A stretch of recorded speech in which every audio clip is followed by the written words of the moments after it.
संयुक्त राष्ट्र के मानवाधिकार उच्चायुक्त वोल्कर तुर्क ने कहा कि काला सागर अनाज पहल से रूस के हटने से भोजन का अधिकार कई लोगों की पहुंच से बहुत दूर हो गया है।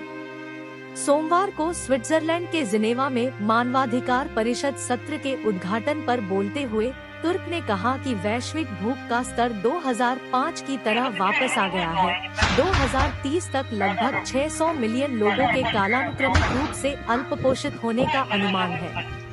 तुर्क ने कहा, 1.5 साल के भयानक युद्ध ने यूक्रेन को तबाह कर दिया है।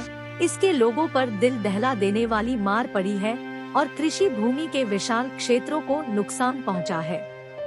जुलाई में काला सागर अनाज पहल से रूसी संघ की वापसी और ओडेसा और अन्य जगहों पर अनाज सुविधाओं पर हमलों ने कई विकासशील देशों में कीमतों को फिर से आसमान छू लिया है, जिससे भोजन का अधिकार कई लोगों की पहुंच से बहुत दूर हो गया है।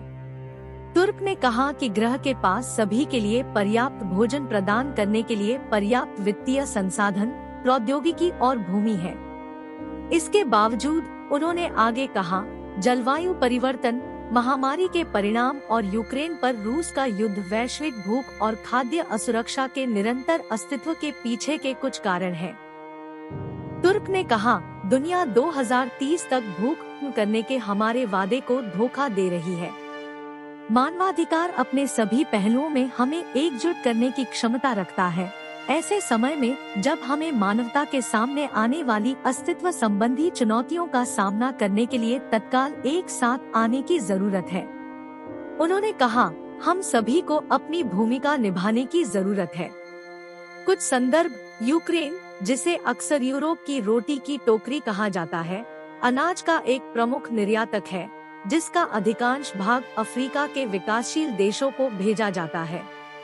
रूस द्वारा देश पर पूर्ण पैमाने पर आक्रमण शुरू करने के बाद इसकी नौसेना ने यूक्रेन के काला सागर बंदरगाहों को अवरुद्ध कर दिया, जिससे यूक्रेन को जरूरतमंद देशों को अपनी फसलें निर्यात करने से रोक दिया गया। जुलाई 2022 में रूस के काला सागर अनाज पहल पर सहमत होने से पहले कई महीनों तक नाकाबंदी बनी रही संयुक्त राष्ट्र और तुर्की की मध्यस्थता में एक बड़ी कूटनीतिक सफलता, जिसने अनाज के निर्यात को जारी रखने की अनुमति दी। हालांकि रूस ने इस साल जुलाई में इस सौदे को खत्म होने दिया। तब से इसने यूक्रेन के बंदरगाहों की नाकाबंदी फिर से शुरू कर दी है। साथ ही यूक्रेन के बंदरगाह बुनियादी ढांचे और अनाज भंडारण सुविधाओं पर लंबे समय तक बमबारी शुरू कर दी है।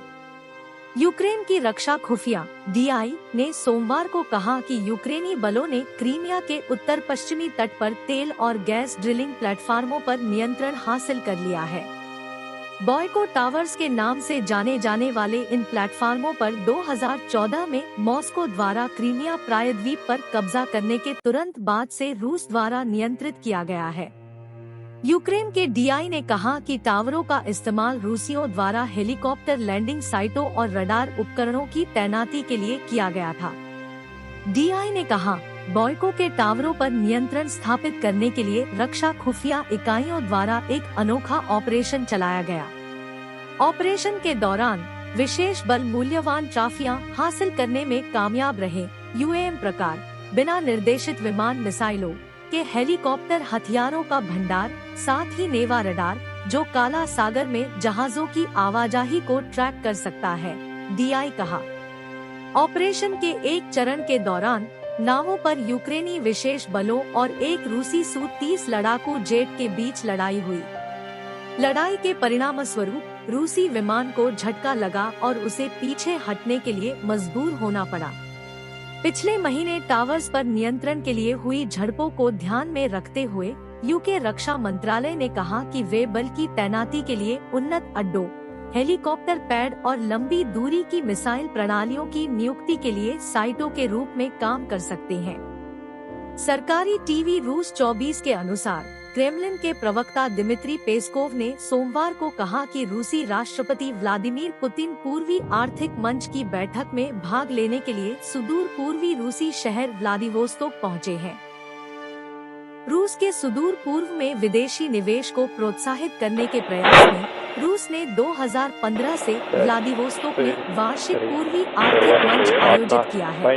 यह वार्षिक बैठक उन खबरों के बीच हो रही है जिनमें कहा जा रहा है कि उत्तर कोरिया के नेता किम जोंग उन रूस की ओर जाने वाली ट्रेन में हैं, क्योंकि अमेरिकी अधिकारियों ने पिछले हफ्ते चेतावनी दी थी कि किम प्योंगयांग और मॉस्को के बीच संभावित हथियार समझौते के लिए राष्ट्रपति व्लादिमीर पुतिन से मुलाकात कर सकते हैं। न्यूयॉर्क टाइम्स ने बताया कि किम और पुतिन के बीच संभावित मुलाकात व्लादिवोस्तोक के एक विश्वविद्यालय के परिसर में हो सकती है। सोमवार को कई दक्षिण कोरियाई मीडिया आउटलेट्स में उद्धृत अधिकारियों के अनुसार ऐसा प्रतीत होता है कि उत्तर कोरियाई नेता किम जोंग उन रूस की ओर जाने वाली ट्रेन में हैं। ये रिपोर्टें अमेरिकी सरकार द्वारा चेतावनी दिए जाने के कुछ ही दिनों बाद आई है कि किम जल्द ही यूक्रेन पर युद्ध के लिए मॉस्को को हथियारों की आपूर्ति के संभावित सौदे पर चर्चा के लिए राष्ट्रपति व्लादिमीर पुतिन से मिलने के लिए रूस की यात्रा कर सकते हैं। राष्ट्रीय सुरक्षा परिषद ने पिछले हफ्ते कहा था कि रूस और उत्तर कोरिया के बीच हथियारों की बातचीत सक्रिय रूप से आगे बढ़ रही है, जब रूसी रक्षा मंत्री सर्गेई शोइगु ने उत्तर कोरियाई अधिकारियों को मॉस्को को तोपखाना गोला बारूद बेचने के लिए मनाने के प्रयास में जुलाई में प्योंगयांग का दौरा किया था।